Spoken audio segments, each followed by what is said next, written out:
kalau zikir itu sudah kuat dalam diri kita, ya sudah menghadirkan esensi zikir dalam diri kita, yang dilihat semuanya itu semua anugerah Allah Subhanahu wa taala. Jadi saat dia gembira itu dia bersyukur, dan saat dia sedang mengalami duka dia bersabar. Semua sama sebagai ibadah. Semakin kenal, semakin dekat, semakin mudah. Kadang belum minta sudah diberi. Ada yang orang belum berucap, Allah sudah berikan. Sehingga ketika menghadapi masalah yang sama, ringan, bukan gak punya masalah, akan dihadapi, diringankan oleh Allah. Masalah yang sama, ini sampai ribut, ada argumentasi. Orang ini cuma senyum selesai. Kenalkan kepada Allah, nanti biarkan janji yang disampaikan oleh lisan Rasulullah itu terjadi. Pengen level tertinggi itu butuh perjuangan. Latihan dulu, kan? Menguras fisik, energi, tenaga, biaya, hasilnya indah.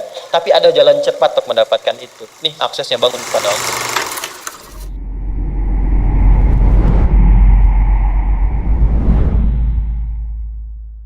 Nih Pak, indahnya begini Pak. Maaf ya. Lihat istri itu, ingat Allah. Lihat anak, ingat Allah. Ibu lihat suami, ingat Allah. Kalau melihatnya begitu, maka substansi berumah tangga itu nikmat rasanya, dan tanggung jawab itu melekat pada diri kita untuk terjaga dalam kebaikan. Ya. Saya nitipkan handphone saya ke antum, dan antum tahu itu punya saya. Ya, dan Anda mencintai saya misalnya, ta'zim di situ. Mungkin nggak handphone itu ditempatkan di tempat yang tidak baik? Mungkin nggak Anda taruh di lantai begitu saja? Demi Allah saya katakan, mungkin Anda akan mencari tempat terbaik, disimpan di situ, dirapi-rapikan, dilap-lap, karena Anda merasa itu punya saya yang dititipkan pada Anda. Manusia saja bisa Anda perlakukan demikian. Bagaimana ketika Anda melihat anak itu amanah Allah, yang Anda sebagai orang tuanya akan ditanya di kemudian hari. Maka kalau mau bersikap yang nggak enak itu, nggak bisa Pak kita lakukan. Mau bentak tuh nggak bisa. Mau marah tuh ditahan-tahan. Ya. Dan itu dijaga. Lihat istri sebagai amanah Allah itu beda caranya dengan hanya melihat kemanusiaannya saja. Istri melihat suami sebagai amanah Allah akan lain. Ya. Makanya akan selalu sempat dan optimal merawat istri sendiri dibandingkan lihat-lihat istri orang. Begitu sebaiknya. Ibu pun tidak harus berharap, kenapa ya suami saya nggak seperti Ustadz? Harapan yang sia-sia. Sudah ada turunan hikmahnya. Nah itu ada latihannya. Latihannya apa? Alladzina yadhkurunallah, zikir. Jadi kalau zikir itu sudah kuat dalam diri kita, ya sudah menghadirkan esensi zikir dalam diri kita, yang dilihat semuanya itu semua anugerah Allah Subhanahu wa taala. Jadi saat dia gembira itu dia bersyukur, dan saat dia sedang mengalami duka dia bersabar. Semua sama sebagai ibadah. Ajaban li amril mu'min. Kalau sudah seperti itu, kata Nabi, perkara hidupnya mengagumkan, gak ada keluhan. Itu latihannya zikir. Nah, zikir ini di Quran diturunkan dalam bentuk yang pokok berupa amalan ritual. Karena itulah semua bentuk amalan ritual disebut dengan zikir. Jadi kalau kita ingin hadirkan sifat tadi, maka cara pertama tingkatkan ibadah ritual. Salat. Apalagi? Al-Quran. Saya ambil dua dulu lah, supaya nggak banyak-banyak dulu. Yang pokok salat yang kita lakukan tiap hari. Tinggal kuantitas dan kualitas kita tingkatkan. Maaf, lihat sini baik-baik. Salat itu di Al-Quran disebut dengan zikir. Dalilnya Quran surah ke-20 ayat ke-14. Dan langsung disarikan dengan fungsi ibadah sebagai fungsi hidup kita. Sudah? Perhatikan baik-baik. Innani anallah la ilaha illa ana fa'budni wa aqimis salata lidzikri. Itu dalilnya. Sayalah Allah, kata Allah. La ilaha illa ana, tidak ada Tuhan yang layak dipertuhankan dan layak disembah kecuali saya, Allah. Allah. Bagaimana kenal Allah sebagai Tuhan? Ya, yang layak disembah, yang harus dipertuhankan, kenalnya bagaimana? Mendekatnya bagaimana? Fa'budni, sembah saya supaya kamu kenal saya, dekat dengan saya, tahu saya. Bagaimana caranya? Wa aqimis shalah, tunaikan salat. Jadi kalau pengen dekat dengan Allah, terkoneksi kepada Allah, tersambung, punya sifat tawakal yang kuat, nih tingkatkan sholatnya, tambah. Makanya tiap hari kita sholat 5 waktu itu untuk membangun konektivitas dengan Allah. Sebab kalau sudah dekat, aksesnya pun terbuka semua. Itu maksudnya. Anda dekat dengan pimpinan, akses di perusahaannya kan mudah untuk diakses. Ya kan? Kita punya kenalan yang kuat, yang punya sesuatu, aksesnya mudah dibuka. Kita kenal Allah dan dekat dengan Allah, apa yang sulit bagi Allah? Dan ini kita yakin. Nah sekarang Allah kasih jalan. Coba lihat orang-orang dulu, ya. Mereka ketika akan melatih dirinya untuk tersambung kepada Allah, sholat semua, termasuk para nabi, rasul. Tapi dahsyatnya, ketika ada apapun dalam kehidupannya yang sulit Allah mudahkan, minta langsung dikabulkan. Dan sangat luar biasanya, seringkali terjadi mintanya lewat sholat. Nabi Zakaria itu kan dihukumi istrinya oleh medis itu menopause dan mandul, maaf, nggak mungkin punya keturunan. Kapan mintanya? Dalam sholat. Mohon sama Allah. Dan itu dikabulkan. Dan diabadikan di Quran dengan surah yang sama, Ali Imran ayat 38 sampai 39. Hunalika da'a Zakaria rabbah qala rabbi habli min ladunka dzurriyyatan thayyibah innaka sami'ud du'a. Ya Allah, mereka mengatakan aku nggak mungkin punya keturunan. Mereka mengatakan istriku punya keterbatasan. Maka aku memohon kepadamu yang tidak punya batas dalam pemberian. Engkau yang maha mendengar. Kalau kepada yang maha mendengar doa saya tidak dikabulkan, mohon tunjukkan kepadaku lewat sholat ini ya Allah, dengan cara apa lagi dan kepada siapa aku mesti memohon. Itu nggak nunggu lama, permohonan selesai turun jawaban ayat 39-nya. Fanadathul malaikatu wa huwa qa'imun yusalli fil mihrab. Turun malaikat mengabarkan engkau dapat kabar gembira akan punya anak, langsung namanya dikasih Allah Yahya. Annallaha yubasyiruka bi Yahya. Artinya hidup yang mustahil menurut manusia, lahir dari rahim seorang perempuan, maaf, yang divonis monopause dan mandul bayi yang hidup, kata Allah nggak ada yang mustahil, lahir dan terjadi itu. Yahya, John, lahirlah. Kapan terjadinya? Saat sholat. Karena itu saat dipanggil sholat, itu isinya tuh kan doa semua. Silakan ngecek, isinya doa semua. Dari mulai takbir, sujud sampai salam, isinya doa semua. Dan itu konektivitas kita dengan Allah, minta. Kapan itu bisa terkabul dengan cepat doanya? Kapan selesai urusan kita? Kalau koneksinya bagus. Makanya disebutnya zikir, yang terhubung, yang nyambung. Semakin kenal, semakin dekat, semakin mudah. Kadang belum minta, sudah diberi. Ada yang orang belum berucap, Allah sudah berikan. Sehingga ketika menghadapi masalah yang sama, ringan. Bukan nggak punya masalah. Akan dihadapi, diringankan oleh Allah. Masalah yang sama, ini sampai ribut, adu argumentasi. Orang ini cuma senyum selesai. Betapa banyak masalah kecil diargumentasikan jadi besar. Akhirnya problem. Tapi tidak sedikit masalah besar dihempaskan di atas sajadah. Ketika koneksinya dengan Allah itu kuat, tiba-tiba hilang seketika. Selesai. Makanya Nabi Yakub kalau punya masalah, yang beliau lakukan apa? Dia bentangkan sajadahnya, dia sholat, dia mohon kepada Allah. Itu dilestarikan di Quran surah ke-12 Yusuf ayat ke-86. Aku tuh kalau sedang punya masalah apapun, ya aku bangun konektivitas dengan Allah. Innama ashku bathi wa huzni ilallah. Saya curhatnya cuma sama Allah. Ini Pak, ini bagian pertama. Nah, jadi kalau ingin semakin kuat, sampai ada masalah diringankan, mau kerja dibukakan pintunya, itu ada jenisnya. Yang pokok ada 5 waktu, 17 rakaat. Yang detil itu ada pada sunnahnya. Dan itu hebatnya dalam Islam. Dijelaskan caranya, disebutkan tujuannya, dan diterangkan hikmahnya. Contoh.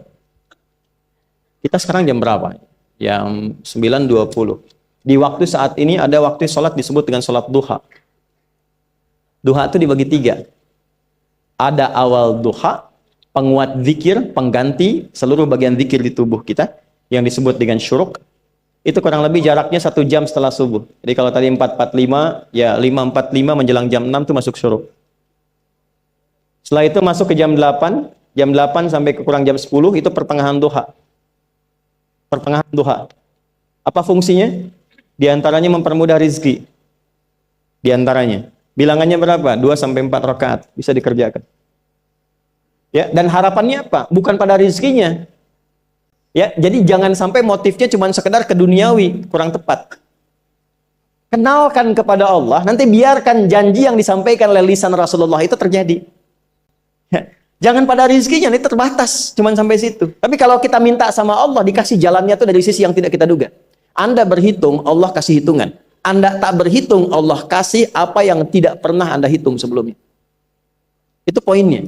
Maka lakukan sholat dekati, itu yang disebut sholat duha. 2 rakaat, tambah lagi 2, untuk kenal Allah. Kalau sudah merasakan dekat, sudah nyaman, sudah enak, muncullah kemudian kesan dalam hati. Terserah Allah mau kasih berapa. Yang penting sudah enak, sudah damai. Di titik itulah kemudian Allah limpahkan dari apa yang nggak pernah kita duga sebelumnya. Tiba-tiba keluar, kok ada telepon, dapat proyek, dapat macam-macam. Tapi tujuan sholatnya bukan untuk proyeknya. Buat kenal Allah, ulul albab ini. Kalau cuma pengen lancar, baru serabutnya. Kalau cuma pengen lulus proyek, itu baru daging luarnya. Ulul albab itu kenal Allahnya, sehingga dia tahu akses intinya tuh itu. Itu poinnya. Dan gak mahal. Emang kalau sholat duha di Anur bayar, Pak? Pakai biaya.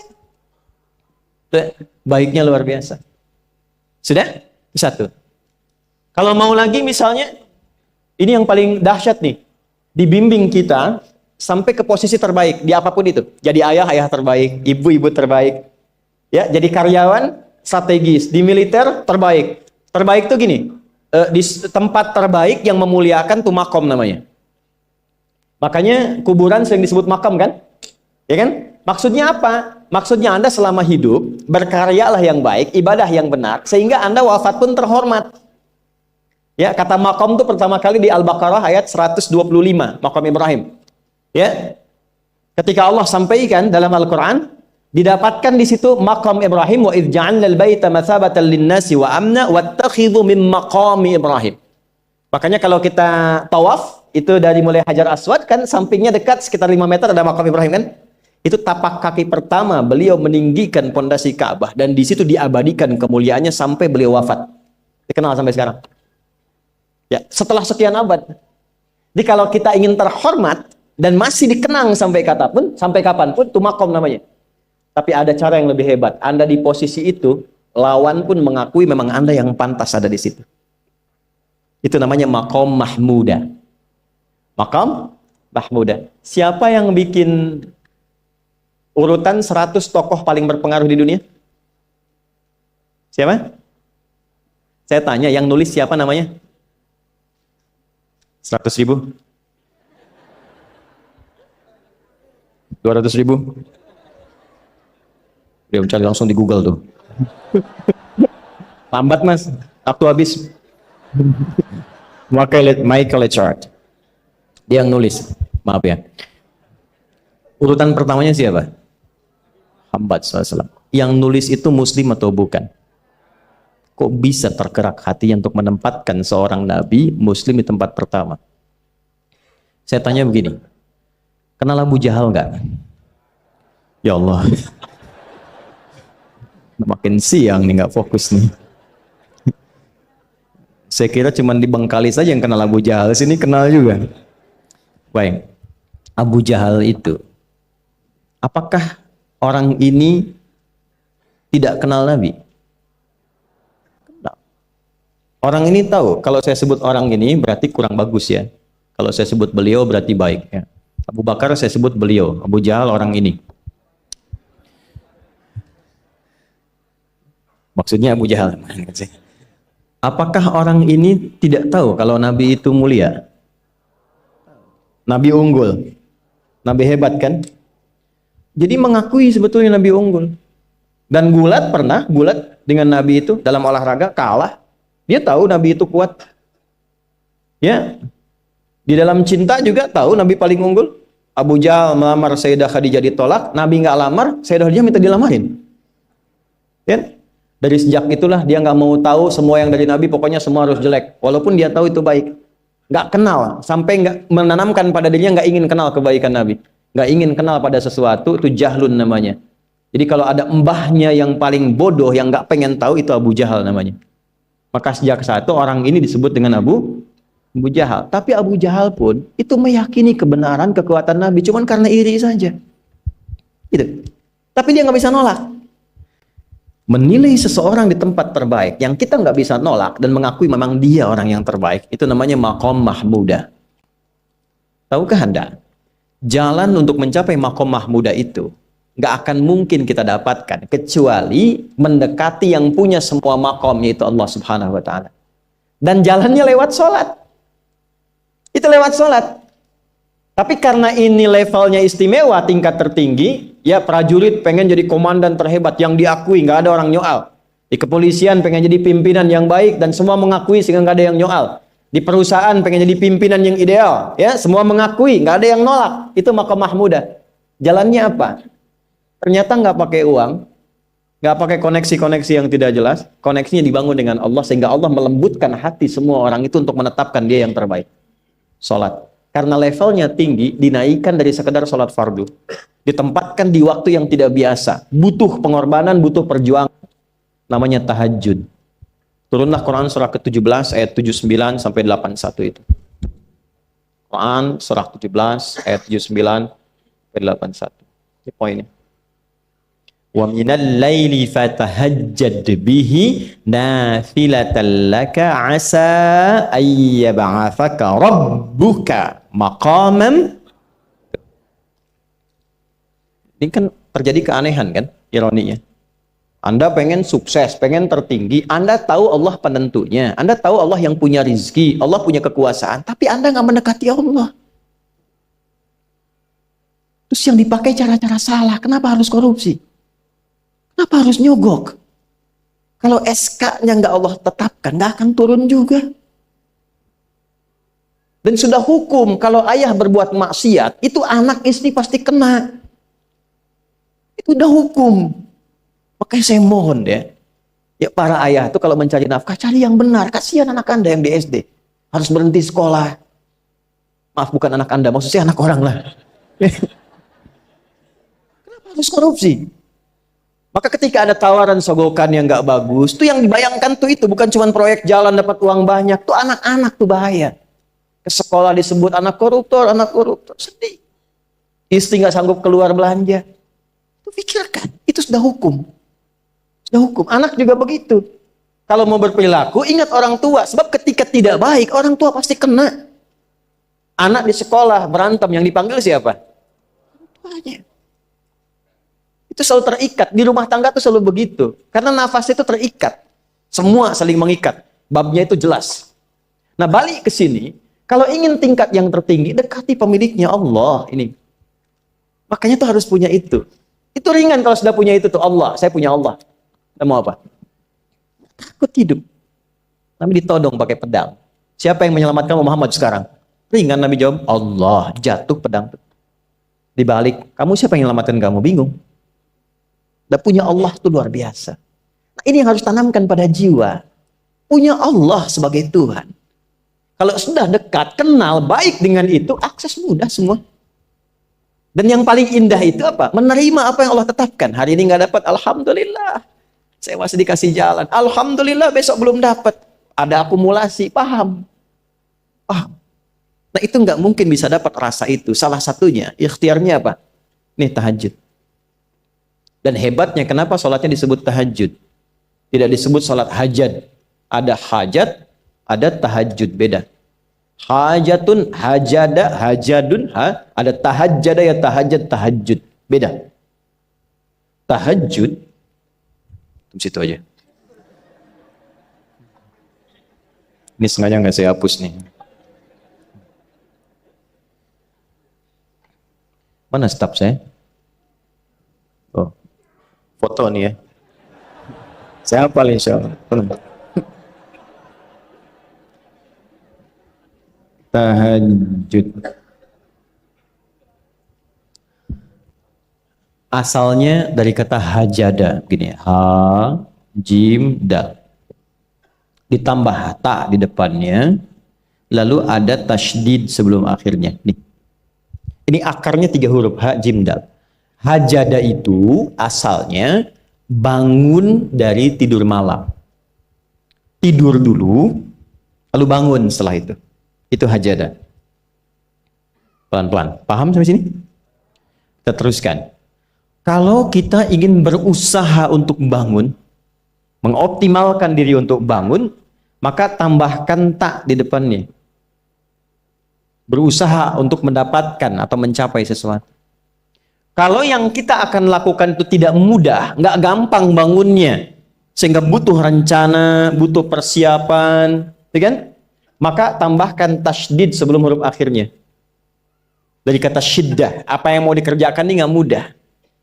Memang pengen bangun itu jam 3. Tapi kan nggak tiba-tiba ujuk-ujuk bangun jam 3, belum tentu. Ya kan? Kita harus rencanakan dulu supaya bisa bangun, saat bangun tuh siap, bukan cuma bangun. Bangun jam 3, salatnya 4:30, ya kan jauh.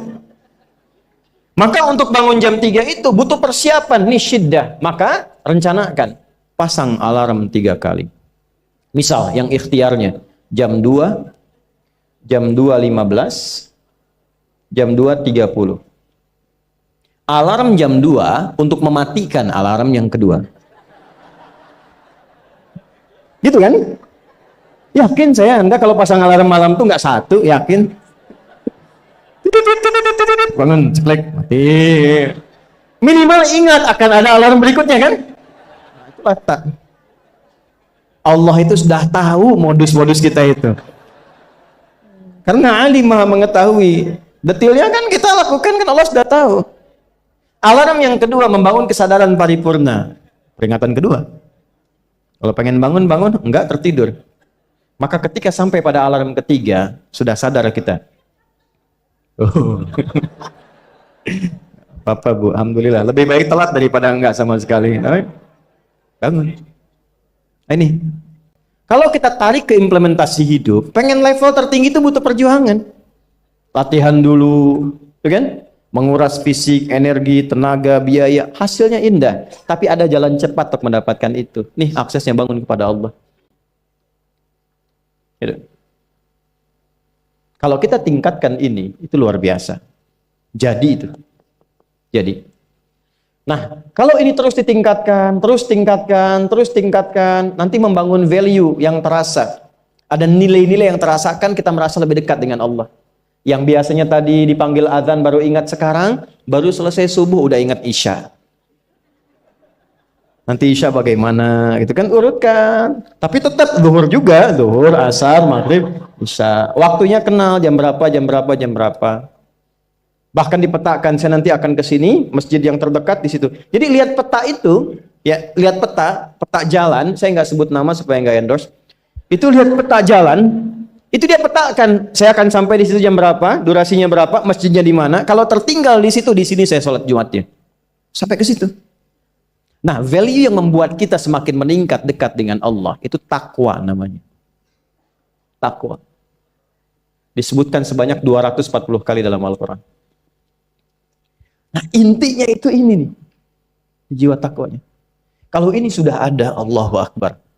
Silahkan Anda keluarkan semua kata-kata takwa di Quran. Tidak ada kecuali yang indah semuanya. Quran surah 65. 65 itu babnya bab tolak. Surahnya at-tolak. Tolak itu persoalan terbesar di rumah tangga. Nggak akan bisa terjadi yang demikian itu kalau ada takwa di dalamnya. Nyambung. Kalaupun mesti terjadi, itu spirit takwa mengarahkan pada yang terbaik. Makanya di ayat kedua di ujungnya, sampai ke ayat 3, apa yang terjadi? Di rumah tangga itu kan cuma 2 babnya. Satu masalah dari komunikasi, yang kedua materi. Perhatikan, wa may yattaqillaha yaj'al lahu makhraja wa yarzuqhu min haitsu la. Siapapun yang mampu meningkatkan takwanya kepada Allah, pakai man tuh setiap personnya. Suami, istri, ayah, ibu, anak, satu keluarga mencoba meningkatkan takwa. Dia tahajud, bangun semua ingatkan. Bangun semua tahajud, salat duha, yuk ingatkan dimanapun. Alhamdulillah. Apa yang terjadi ketika dilakukan? Apa jawab Allah? Yaj'al lahu makhraja. Enggak pakai alif lam, makhraja. Masalah apapun yang engkau alami. Suami berangkat ada masalah. Ada masalah umum yang semua orang mengalami itu. Tapi yang ini enggak. Kena macet, ada macet, dia mau berangkat. Tiba-tiba diarahkan, jangan lewat situ Pak, macet, Bapak kesini aja. Ya. Pak ikut kami saja Pak. Tiba-tiba patwal datang, ayo ikut. Ya, itu bisa terjadi. Wa yarzuqhu min haitsu la yahtasib. Bahkan rezekinya pun itu datang dari sisi yang enggak diduga. Gak nyangka ya, emang gak disangka-sangka datangnya. Ya, habis sholat, tiba-tiba telepon masuk, belum selesai proyek, ini ada permintaan itu. Beda istidraj dengan takwa itu lain. Kalau istidraj itu bertambah tapi lupa Allah. Hati-hati. Proyek nambah, sholat lupa. Hati-hati. Hati-hati ya. Pekerjaan menambah, omset nambah, tapi nggak pernah bisa ngaji. Nggak pernah mampu sholat. Hati-hati itu. Dan paling bahaya kalau itu nambah terus sehingga membuat lupa semua ibadah. Itu istidraj namanya. Istidraj. Ancamannya akhirat tuh, hati-hati. Segera ingat, segera ingat. Tapi kalau semakin nambah, semakin ingat Allah, itu anugerah. Karena Allah telah menilai hamba ini paham menjalani kehidupan, sehingga dia ngerti. Makanya Utsman, Abdurrahman bin Auf, setelah masuk Islam, hartanya makin nambah. Karena kenapa? Karena telah dinilai layak mengelola harta, paham cara mengelolanya. Dapat segini, alokasikan ke sini. Dapat segini, alokasikan ke sini. Pak, di mana logikanya ada 600 truk hasil usaha? Bapak punya 600 perusahaan. Satu perusahaannya itu bergerak di bidang misalnya logam mulia. Ya, ada emas, ada berlian, ada macam-macam dan sebagainya. Satu kali Anda berhasil mendapatkan kurang lebih 600 truk logam mulia di dalamnya. Mau datang kemudian ke tempat Anda di jalan. Tiba apa yang terjadi? Ada komen tetangga kepada Anda. Misal, komennya nggak langsung, cuma ke teman tetangga Anda dengar. Waduh, Pak Asep hisabnya luar biasa kayaknya ya. Hisabnya, bukan berliannya. Hisabnya luar biasa, terus nyampe di telinga Anda. Kira-kira ketika mendengar itu respon Anda apa? 100.000? Bingung kan? Bingung. Lihat Abdurrahman bin Auf, jazakallahu khair.